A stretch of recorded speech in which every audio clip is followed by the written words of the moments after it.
اندھا اور آنکھوں والا برابر نہیں ہے، نہ تاریکیاں اور روشنی یکساں ہیں، نہ ٹھنڈی چھاؤں اور دھوپ کی تپش ایک جیسی ہے، اور نہ زندے اور مردے مساوی ہیں۔ اللہ جسے چاہتا ہے سنواتا ہے، مگر اے نبی تم ان لوگوں کو نہیں سنا سکتے جو قبروں میں مدفون ہیں، تم تو بس ایک خبردار کرنے والے ہو۔ نہ زندے اور مردے مساوی ہیں۔ ان تمثیلات میں مومن اور کافر کے حال اور مستقبل کا فرق بتایا گیا ہے۔ ایک وہ شخص ہے جو حقائق سے آنکھیں بند کیے ہوئے ہے اور کچھ نہیں دیکھتا کہ کائنات کا سارا نظام اور خود اس کا اپنا وجود کس صداقت کی طرف اشارے کر رہا ہے۔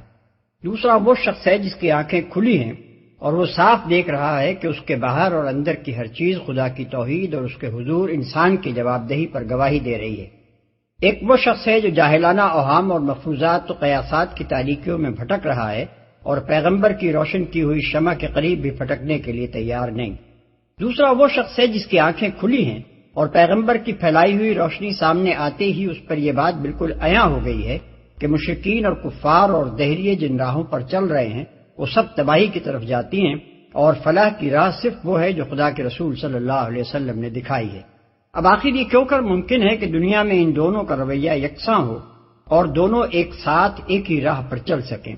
اور آخر یہ بھی کیسے ممکن ہے کہ دونوں کا انجام یکساں ہو اور دونوں ہی مر کر فنا ہو جائیں، نہ ایک کو بدراہی کی سزا ملے نہ دوسرا راست روی کا کوئی انعام پائے؟ ٹھنڈی چھاؤں اور دھوپ کی تپش ایک جیسی نہیں ہے کا اشارہ اسی انجام کی طرف ہے کہ ایک اللہ کے سائے رحمت میں جگہ پانے والا ہے اور دوسرا جہنم کی تپش میں جھلسنے والا ہے۔ تم کس خیال خام میں مبتلا ہو کہ آخرکار دونوں ایک ہی انجام سے دوچار ہوں گے؟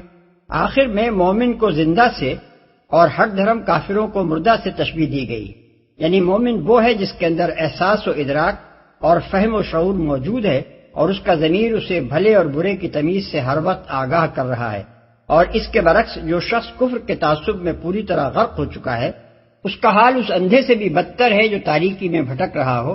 اس کی حالت تو اس مردے کسی ہے جس میں کوئی حس باقی نہ رہی ہو، جو قبروں میں مدفون ہیں۔ یعنی اللہ کی مشیت کی تو بات ہی دوسری ہے، وہ چاہے تو پتھروں کو سماعت بخش دے، لیکن رسول کے بس کا یہ کام نہیں ہے کہ جن لوگوں کے سینے ضمیر کے مدفن بن چکے ہوں ان کے دلوں میں اپنی بات اتار سکے، اور جو بات سننا ہی نہ چاہتے ہوں ان کے بہرے کانوں کو صدائے حق سنا سکے۔ وہ تو انہی لوگوں کو سنا سکتا ہے جو معقول بات پر کان دھرنے کے لیے تیار ہوں۔